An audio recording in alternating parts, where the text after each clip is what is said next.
కొన్ని కోట్ల జన్మలు తపస్సు చేస్తే వచ్చేటటువంటి జ్ఞానం ఆ శ్లోకాలు రోజు చదువుకోవడం వల్ల వస్తుంది. నే చెప్పట్లేదు, శంకరులు చెప్పేశారు ఆఖరి శ్లోకంలో.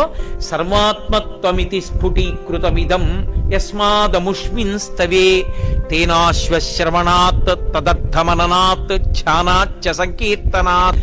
ఈ శ్లోకాల్ని, ఈ స్తోత్రాన్ని, దక్షిణామూర్తి స్తోత్రాన్ని ప్రతిరోజు ఎవరైతే చదువుకుంటున్నారో, చదవడం చేత కాని వాళ్ళు, చదువుకోవడం వచ్చిన వాళ్ళు చదివితే వింటున్నారో, విని ధ్యానం చేయగలుగుతున్నారో, ధ్యానం చెయ్యలేకపోతే కనీసం పఠిస్తున్నారో, వింటున్నారో, ఇలాంటి వాళ్ళందరికీ కూడా సర్వాత్మత్వమితి స్ఫుటీకృతమిదం, ఆత్మ అనుభవంలోకి రావడమే కాదు, దానితో పాటుగా సమస్త సిద్ధులు కూడా కలుగుతాయి.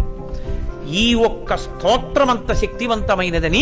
విశ్వందర్పణ దృశ్యమాననగరీ తుల్యం నిజాంతర్గతం పశ్యన్నాత్మని మాయయా బహిరివోద్భూతం యథా నిద్రయా యస్సాక్షాత్ కురుతే ప్రబోధ సమయే స్వాత్మానమేవాద్వయం తస్మై శ్రీ గురుమూర్తయే నమ ఇదం.